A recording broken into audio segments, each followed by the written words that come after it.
حضرت حاجرہ سلام اللہ علیہا، حضرت ابراہیم علیہ السلام کی دوسری زوجہ محترمہ حضرت حاجرہ، یہ وہ شہزادی ہیں کہ جو مصر کے بادشاہ نے، فرعون نے اس وقت اپنی شہزادی، اور بعض روایات میں آتا ہے کہ اپنی بیٹی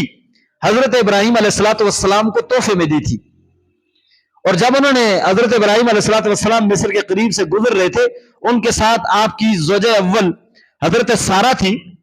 تو ان کی کرامات دیکھ کر کے وہ واقعہ بڑا ہے، لیکن مختصراً یہ کہ ان کی کرامات اور ان کی عظمت و جلالت کو دیکھ کر کے اپنی بیٹی ہبہ کر دی۔ کہا بیٹی کہ آپ کسی کی بیوی بن جائیں، اس سے بہتر ہے کہ آپ ایسے عظیم آدمی کی خادمہ بن جائیں، تو خادمہ بنا کر کے انہیں دے دیا۔ اور بعد میں حضرت حاجرہ سلام اللہ علیہا سے حضرت ابراہیم علیہ السلام سے نکاح کر لیا،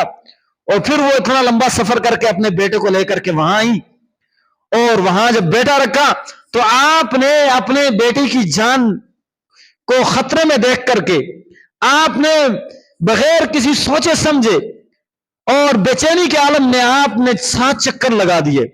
پانی کو ڈھونڈنے کے لیے۔ آپ جب صفا پہ آتی تو دل میں آتا کہ مروہ پہ جا کر دیکھوں کہیں پانی نظر آ جائے،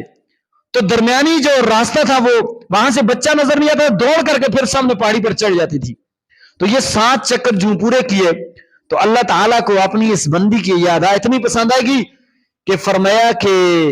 یہ جو صفا مروہ کی سعی ہے نا، قیامت تک آنے والے لوگ اسی طرح میری بندی کی طرح سعی کرتے رہیں گے، اور میں اسے بھی عبادت شمار کروں گا، یہ بھی ان کے نام اعمال میں عبادت کے طور پر لکھی جائے گی۔